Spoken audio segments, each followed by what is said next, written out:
langkah strategis ya. Sebetulnya dari apa yang saya paparkan tadi, kita sudah bisa petakan ya secara umum. Jadi di Islam itu ada pencegahan, ya ada pengobatan atau penanggulangan. Ya langkah pencegahan mungkin sudah terlewati ya. Langkah pencegahan sudah terlewati. Ini kalau saya buat bagan ini atau diagramnya kan ini ada infonya ini kan sebagai langkah pencegahan. Ya sebabnya apa yang bisa menjadikan wabah. Makanya dalam Islam itu sangat ketat sekali. Hampir semua persoalan itu kita akan temukan solusinya. Di Al-Quran ada, di hadis ada, bahkan sebelum ada wabah udah diinfokan. Ya, akan terjadi wabah begini, penyebabnya ini. Karena itu turun ayat misalnya, mohon maaf, ya mengharamkan makanan-makanan tertentu. Karena dampaknya itu akan sangat berpengaruh buruk bagi kesehatan. Ya, ada yang mengharamkan perbuatan tertentu. Ya, kalau sudah pasti haram, pasti buruk lah. Kalau sudah haram, pasti ada hal yang membahayakan. Itu poinnya. Ya, jadi jangan memaksakan diri misalnya untuk, taruhlah kita harus berkonflik, berdebat pada apa yang telah tegas memang buruk kok. Ya, seperti perbuatan zina gitu kan. Nabi sudah menyampaikan kalau udah banyak zina, kelakuan yang tidak baik menyebar di masyarakat, itu berpotensi memunculkan wabah. Makan makanan kotor itu bisa menimbulkan juga wabah, minimal mutasi virus ya. Virus yang tadinya misalnya dari hewan ke hewan bisa bermutasi. Kalau dia mutasi kemudian pindah bisa ke manusia, terus dari manusia ke manusia. Ya apalagi kan kalau virus, ya ahli virus yang paham. saya hanya baca, amati, lihat kan. Tapi mungkin setiap ahli virus itu pasti akan mengetahui. Ya jadi kalau Anda tadi bertanya tentang langkah strategis yang harus dilakukan akan dampak COVID-19 dalam kehidupan kita, ya kita otomatis sudah masuk ke fase penanganan yang di sini harus kita lakukan. Nah, setidaknya dari hasil riset yang kita kerjakan, ini poin ini saya ingin tegaskan bahwa ini bagian dari kontribusi kita kepada bangsa, pada negara dan niat kita untuk beribadah kepada Allah Subhanahu wa taala. Selain juga memberikan penegasan kepada masyarakat, orang Islam khususnya bahwa di Islam sangat perhatian.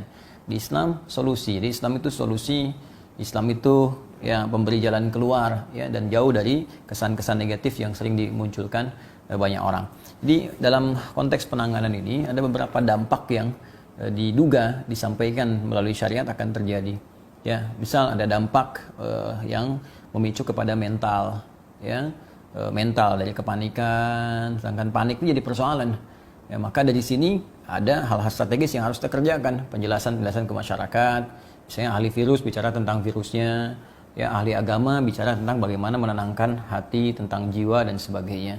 Itu yang coba kita hadirkan, kita koordinasi juga dengan teman-teman di dai, para ulama, bahkan mengeluarkan doa-doa. Ya, ini yang paling menarik. Jadi dalam situasi ini pun Nabi sudah membimbing kita. Ini baca doanya nih. Doa ini memenangkan kepada jiwa. Doa ini mencegah penyakit dengan izin Allah Subhanahu wa taala menjangkiti kita. Banyak doa yang bisa kita bacakan.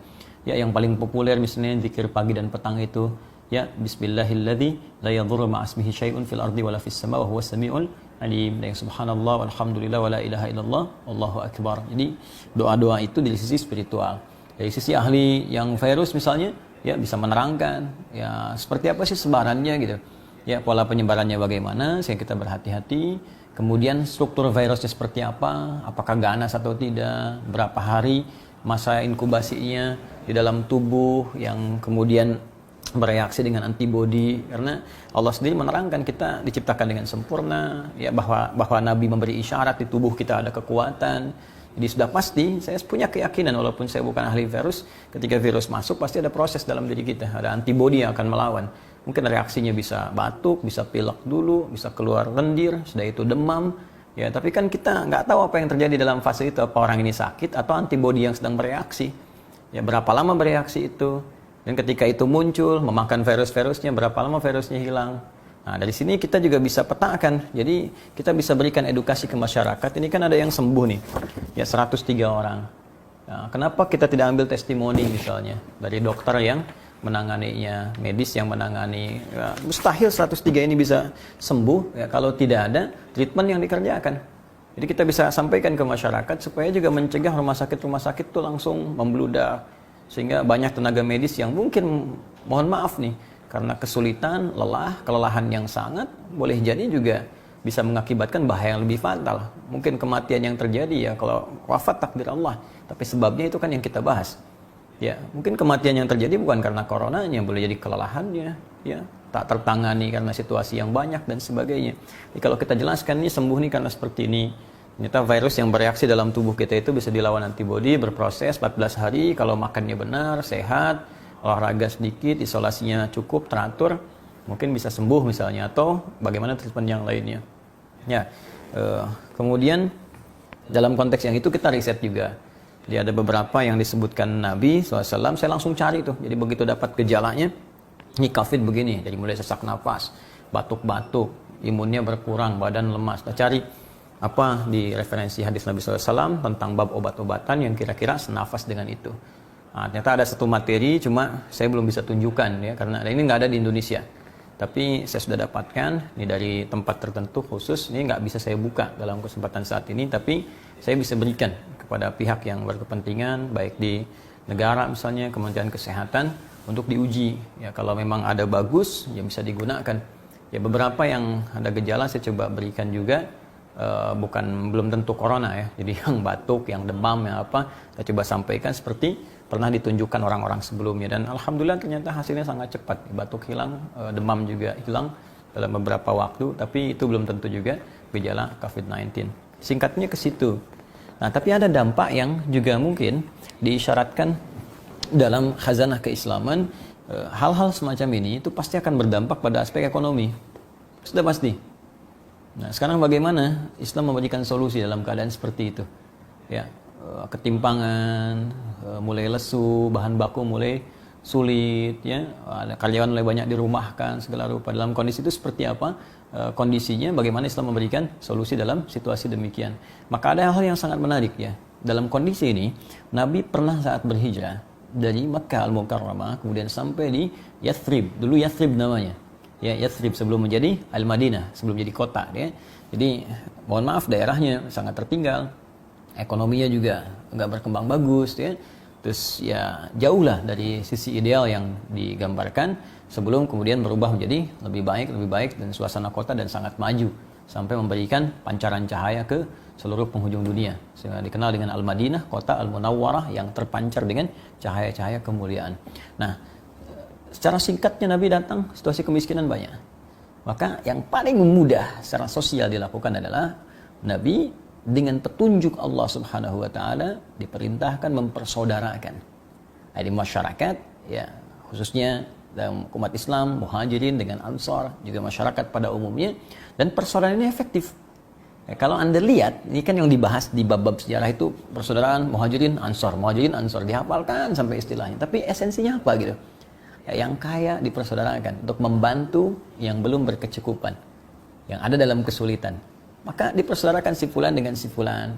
Ini bisa mengcover berapa orang. Nah, ini kita bisa terapkan dengan konteks atau konsep kekinian yang mungkin sekarang kita bisa petakan 34 provinsi misal di Indonesia. Ya, setiap provinsi ada berapa kabupaten, ada berapa kota misalnya.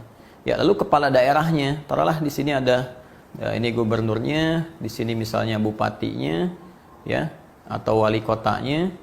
Nah, ini memetakan nih daerah-daerah yang tingkat 2 ya, ke bawah ya, daerah tingkat 2-nya. Ada berapa orang yang di atas kemampuan, saya menengah ke atas. Ya, kemudian ada berapa masyarakatnya yang kira-kira mesti dibantu. Lalu kita akan lihat misalnya dipadukan ke sini. Yang punya kemampuan bisa membantu berapa orang. Satu orang misalnya bisa mengcover 5 orang atau 10 orang. Maka silahkan dalam masa yang sulit ini, dia bisa membantu sesuai kadar kemampuan dia. Lalu sisanya yang kira-kira tidak bisa tercover oleh orang-orang mampu ini, baru dikeluarkan anggaran. APBD kah itu misalnya. Atau secara nasional APBN-nya. Ya. Jadi ini sangat menarik hal-hal semacam ini. Jadi kalau kita praktekkan dalam konteks kekinian, saya kira insya Allah hal-hal yang bisa kita rasakan sulit setidaknya bisa meringankan dengan konsep ini.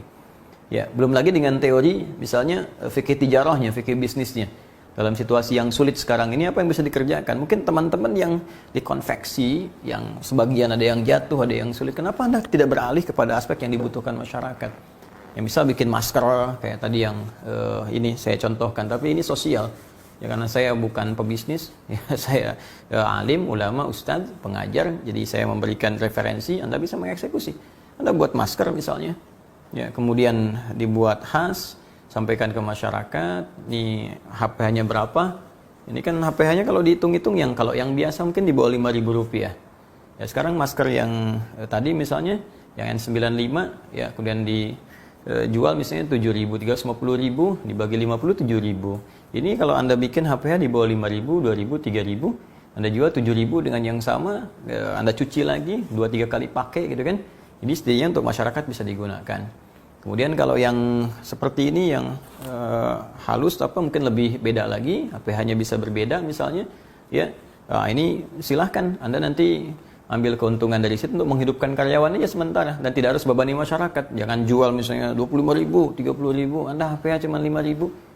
Ya, atau kayaknya lebih bagus nih HP-nya 10.000, Anda jual 20.000, 30.000 atau bahkan 50.000, itu beban bagi masyarakat. Anda jual misalnya HPH 10.000, Anda jual 15.000, 5.000 Anda berikan lagi share untuk karyawan-karyawan supaya mereka hidup lagi. Anda sendiri sudah cukup. Tabungan Anda berapa?